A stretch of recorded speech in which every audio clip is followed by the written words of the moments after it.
కమలాపురంలో ధర్మారావు రాజమ్మ ఇల్లు ఎప్పుడూ కళకళ్లాడుతూ ఉండేది. రఘు పెద్ద కొడుకు భార్య మమత మాటకు ఎదురు చెప్పని మంచి మనసున్న వ్యక్తి. వంశీ చిన్న కొడుకు నిశ్శబ్దంగా కష్టపడే వ్యక్తి.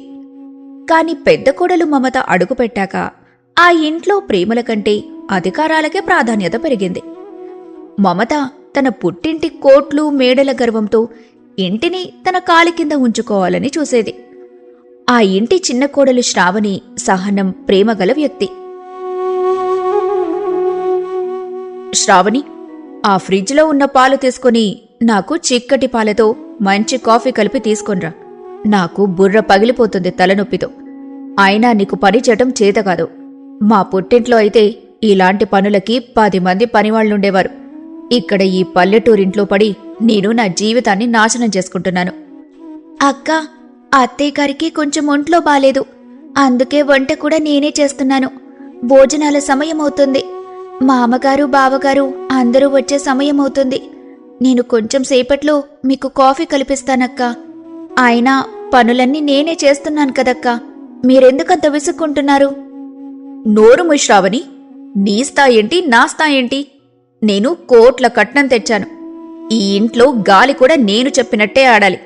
మీ అమ్మ నాన్నలిచ్చింది ఆ కాస్త బంగారం, అది కూడా మసకబారిపోయింది. నాతో పోల్చుకోకు. ఆ మాటలకి శ్రావణి చాలా బాధపడుతుంది. కాని తనకి అనవసరంగా గొడవలు పడటం ఇష్టముండదు. కాబట్టి మౌనంగా వంటగదిలోకి వెళ్లిపోయి తన పని చేసుకుంటుంది.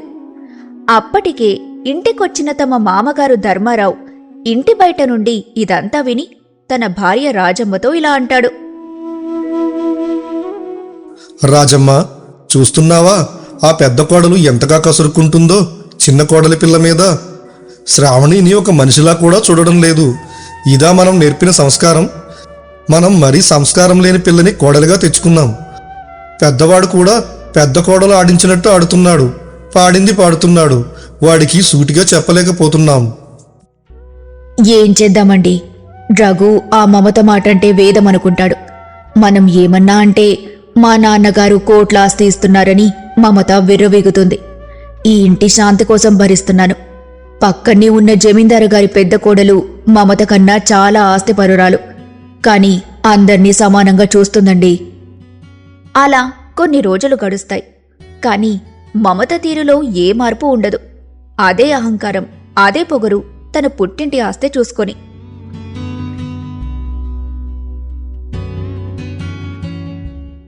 చూశారా ధర్మారావు గారు ఎంత గొప్పవారో? కానీ ఆ పెద్ద కోడలు మాత్రం ఎంతో గర్వంగా ఉంటుంది. ఊర్లో ఎవరన్నా ధర్మారావు ఇంటికి వెళ్తే కనీసం పలకరించదు. ఒక్క మంచినీటి చుక్క కూడా ఇవ్వదు. ఆ పెద్ద కోడల పిల్ల పట్నం నుండి వచ్చింది కదా, ఆ ఆస్తి గర్వం అలానే ఉంటుంది. అవును, నేను మొన్న ధర్మారావు కోసం వెళ్ళినప్పుడు కూడా ఆ పెద్ద కోడలు పాపం చిన్న కోడల మీద కసురుకుంటూ తన పనులన్నీ, ఇంటి పనులన్నీ చేయించుకుంటుంది. ఆ చిన్న కోడలు శ్రావణినే బయటకు వచ్చి నాకు మంచినీళ్ళు ఇచ్చి మా మావయ్య గారు బయటకు వెళ్లారు అని చెప్పింది. మీరు వచ్చినట్టు కూడా మా మావయ్య గారికి చెప్తాను అని ఎంతో మర్యాదగా చెప్పింది. పెద్ద కోడలికి చిన్న కోడలికి నక్కకి నాగలోకానికి ఉన్నంత తేడా ఉంది. ఇలా ఊర్లో అందరూ మాట్లాడుకోవటం విని పెద్ద కొడుకు రఘు ఇంటికి వచ్చి మమతతో ఇలా అంటాడు. మమత, శ్రావణిని అలా తిట్టడం తప్పు కదా. తను నీ తోటి కోడలు, చెల్లెలు లాంటిది. ఇంట్లో పనులన్నీ ఇక నుండైనా కొంత సహాయం చెయ్యి. ఇది కూడా నీ ఇల్లే అని గుర్తుపెట్టుకో. చిటికీ మాటికి శ్రావణిని తిట్టకు. చూడండి రఘు, మీరు వ్యవసాయం చూసుకోండి. ఇంటి విషయాలు నాకు వదిలేయండి. రేపు మా నాన్నగారు రాసిచ్చే ఆస్తితో మీరొక పెద్ద బిజినెస్ పెట్టొచ్చు. ఈ శ్రావణి, వంశీ జీవితకాలం మన కింద పనిచేయాల్సిందే. అది గుర్తుపెట్టుకోండి. నేను ఇంటికి వచ్చింది నీకోసం, ఇంట్లో పనులు చేయడానికి కాదు. నాకిష్టముంటే చేస్తాను. మళ్ళీ మళ్ళీ గుర్తు చేయకు. ఇలా ఊర్లో అందరూ మాట్లాడుకోవటం విని చిన్న కొడుకు వంశీ కూడా ఇంటికొచ్చి శ్రావణితో ఇలా అంటాడు. శ్రావణి, నువ్వెందుకిన్ని మాటలు పడుతున్నావు? మా అన్నయ్య భార్య అని భరిస్తున్నావా? లేకపోతే రేపు మా వదిన గురించి మా అమ్మా నాన్నలతో కలిసి మా అన్నయ్యతో మాట్లాడమంటావా? పోనివ్వండి. తను మన ఇంట్లో పెద్ద కోడలు. అత్తయ్య గారు బాధపడకూడదని నేను మౌనంగా ఉంటున్నాను. అయినా ఆస్తి శాశ్వతం కాదు కదా. రేపేదన్నా ఆపద వస్తే మనుషులు మాత్రమే మిగులుతారు. ఎన్ని మాటలన్నా నా అక్కే కదా అని భావిస్తున్నాను. ఏదో ఒక రోజు తెలుసుకుంటుందని అనుకుంటున్నాను. అయినా నేను కష్టపడేది మన కుటుంబం కోసమే కదండి. నేను సంతోషంగానే ఉన్నాను. అన్నీ పట్టించుకోను. మీకేదన్నా అయితే మాత్రం నేను ఊరుకోను. అది మాత్రం నిజం. అలా కొన్ని రోజులు గడుస్తాయి. మమతకి ఆ పల్లెటూర్లో ఉండటం, అది అత్తమామలతో ఉండటం అస్సలిష్టముండదు. తప్పక ఉంటుంది. ఒకరోజు చాలా చిరాకుతో తన భర్తతో ఇలా అంటుంది. ఏవండి, ఇంకా ఎన్ని రోజులిక్కడ వ్యవసాయం చేస్తూ కూర్చుంటారు? నేనిక్కడ ఉండలేకపోతున్నాను.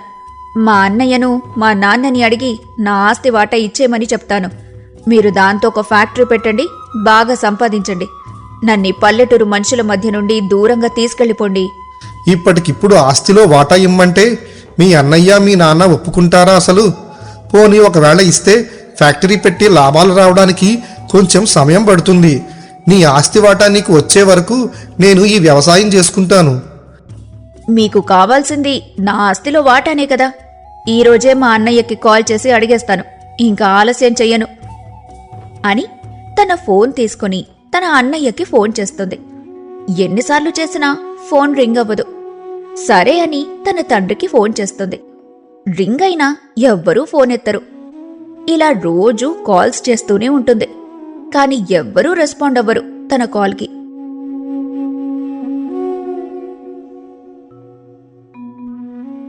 కాని ఒకరోజు మమత తల్లి సావిత్రమ్మ ఫోన్ లిఫ్ట్ చేస్తుంది. అమ్మా, ఏంటి అన్నయ్య నాన్న ఫోన్ ఎత్తడం లేదు? నా ఆస్తి పేపర్లు రెడీ అయ్యాయా? ఇక్కడ రఘు గారికి ఒక ప్రాజెక్టు కోసం డబ్బు కావాలి. మమత, నీకెలా చెప్పాలో తెలియక ఇన్నాళ్ళు మౌనంగా ఉన్నాను తల్లి. నువ్వు బాధపడతావని దాచాను. కానీ ఇప్పుడు అన్నీ అయిపోయాయి. నీ అన్నయ్య జూదానికి పందాలకి బానిస అయిపోయాడు.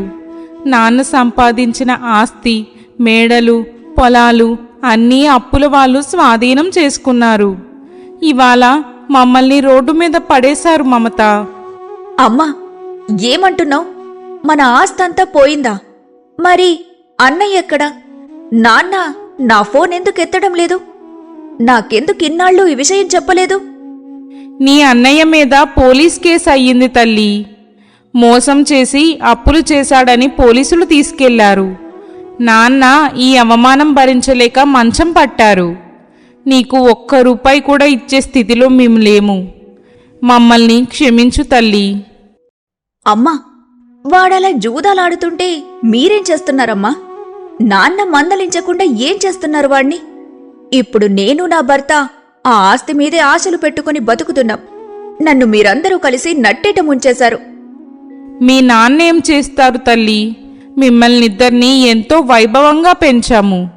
ఏ కష్టం రాకుండా, అడిగింది కాదనకుండా గారాబంగా పెంచాం. అదే ఇప్పుడు మన కొంప కూల్చింది. ఈరోజు చివరికి మన వాచ్మ్యాన్ ఇంట్లో ఉంటున్నాము. నాన్నని కనీసం డాక్టర్ దగ్గరికి తీసుకువెళ్ళడానికి కూడా దిక్కులేదు.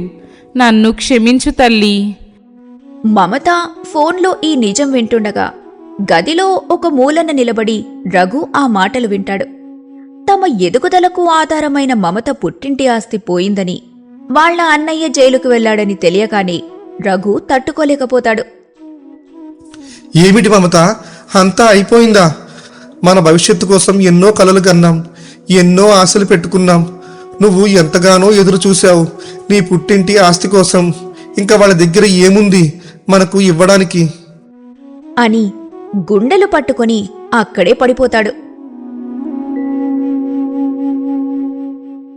ఏమండి, లేవండి. అత్తయ్యగారు, మావయ్యగారు, ఎవరైనా రండి. ఇంట్లో పనులన్నీ ముగించుకుని అప్పుడే అన్నం తింటున్న శ్రావణి ఒక్క పరుగున వచ్చేస్తుంది. అక్క, బావగారికి ఏమైంది? అలా పడిపోయారు? ఇంట్లో నువ్వు తప్ప ఇంకెవ్వరూ లేరా? లేరక్క. అత్తయ్య వాళ్ళ చెల్లి ఆరోగ్యం బాగోలేదని ఆవిడింటికెళ్లారు. మావయ్య గారు మా ఆయన ఇంకా ఇంటికి రాలేదు. ఒక్క నిమిషం అక్క, నేను అంబులెన్స్కి, మా ఆయనకి, మావయ్య గారికి, అత్తయ్య గారికి కాల్ చేస్తాను అని ఫోన్ చేసి పట్నం నుండి అంబులెన్స్ని రప్పిస్తుంది. అత్తగారు మావయ్య గారు తన భర్త రావటానికి ఆలస్యమవుతుందని తానే అంబులెన్స్లో మమతని తీసుకుని ఆసుపత్రికి తీసుకెళ్తుంది. హాస్పిటల్లో జాయిన్ చేస్తారు.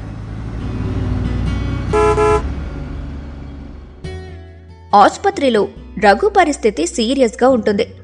10 లక్షలు కావాలి, లేదంటే ఆపరేషన్ చేయలేమని డాక్టర్లు చెబుతారు. అమ్మా, మీ భర్తకి సడన్గా షాకింగ్ న్యూస్ విని హార్ట్ బీట్లో చాలా తేడాలు వచ్చాయి. అలాగే ఈరోజే హార్ట్కి కూడా బైపాస్ సర్జరీ చెయ్యాలి. కనీసం మీరు ఒక 10 లక్షలు చూసుకోండి, లేదంటే మీ ఆయన ప్రాణాలు దక్కవు. ఆ మాటలు విని మమతకి చెమటలు పట్టేస్తాయి. ఇన్నాళ్ళు ఉన్న గర్వం ఒక్కసారిగా పోతుంది. కన్నీళ్లు ఆపుకున్నా వచ్చేస్తుంటాయి. చివరి ప్రయత్నంగా మమత తన అన్నయ్యకి బంధువులకి ఫోన్ చేస్తుంది. కాని ఆస్తి పోయిందని తెలిసి ఎవ్వరూ ఫోన్ ఎత్తరు. ఇన్నాళ్ళు నా పుట్టింటి గురించి గొప్పలు చెప్పుకున్నాను.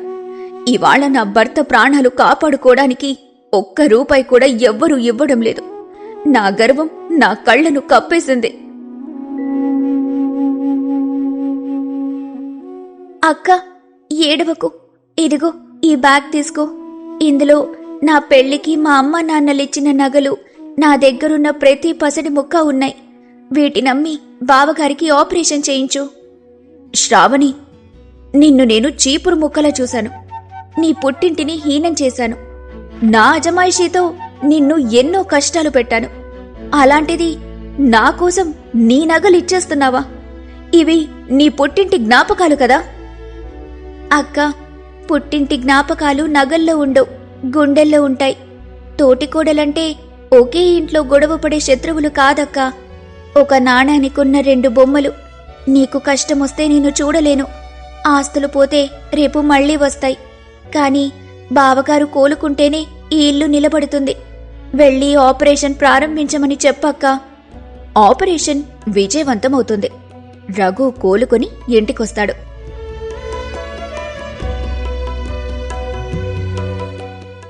మమత తన ప్రవర్తనకు పశ్చాత్తాపడుతూ శ్రావణి కాళ్ల దగ్గర కూర్చుంటుంది. అత్తయ్యగారు, మావిగారు, నన్ను క్షమించండి. ఆస్తి గర్వంతో మనసున్న మనుషుల విలువను మర్చిపోయాను. ఆ రోజు ఇంట్లో ఎవ్వరూ లేకపోయినా అన్నీ నువ్వే అయ్యి నా భర్త ప్రాణాలు కాపాడావు శ్రావణి. నువ్వు చేసిన మేలు నేను జన్మజన్మలకి మర్చిపోలేను. నువ్వు నా తోటికోడలివి కాదు, నా తల్లివి. నా ప్రాణాన్ని కాపాడిన దేవతవు. ఈ ఇంటి పెద్దరికం నాది కాదు శ్రావణి, నీ మంచి మనసుది. పోనివ్వు మమత, ఇప్పటికైనా నీ కళ్ళు తెరుచుకున్నాయి. శ్రావణి లాంటి మనసున్న కోడలుండటం మన అదృష్టం. ఇకపై మన ఇంట్లో ఆస్తిపాస్తుల మాటలొద్దు, అనురాగాలే మాట్లాడుకోవాలి. బాగా చెప్పావు రాజమ్మ. ఆపదలో ఆదుకునే మనిషి మాత్రమే దైవంతో సమానం. మన ఇల్లు మళ్లీ పూర్వవైభవాన్ని పొందింది. ఆ రోజు నుండి మమత తన అహంకారాన్ని పూర్తిగా వదిలేసింది.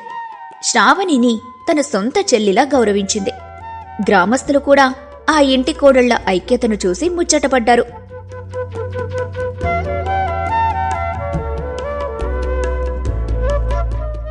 తోటికోడళ్ళు అంటే ఒకే నాణానికి ఉన్న బొమ్మ బొరుసు లాంటి వారు. ఒకరు తగ్గితే ఇల్లు నిలుస్తుంది, ఇద్దరూ కలిస్తే ఆ ఇల్లే ఒక దేవాలయం అవుతుంది. గర్వం మనిషి కళ్ళను కప్పేస్తుంది, కానీ పశ్చాత్తాపం మనసును కడుగుతుంది. రూపాయి లేకపోయినా బ్రతకచ్చు, కానీ మానవత్వం లేకపోతే మనిషిగా మిగలలేము. ఆస్తి, హోదా, గర్వం నీటి బుడగ లాంటివి, ఎప్పుడైనా కూలిపోవచ్చు. కానీ కష్టకాలంలో తోడు నిలిచే బంధాలు, స్వచ్ఛమైన మనసు మాత్రమే శాశ్వతం. ఈ కథ మీకు నచ్చినట్టయితే లైక్ చేయండి, షేర్ చేయండి, హైప్ చేయడం మర్చిపోవద్దు. తప్పకుండా సబ్స్క్రైబ్ చేయండి. మీ బంధుమిత్రులతో ఈ వీడియో పంచుకోండి. మరొక మంచి కథతో మీ ముందుకు వస్తాం.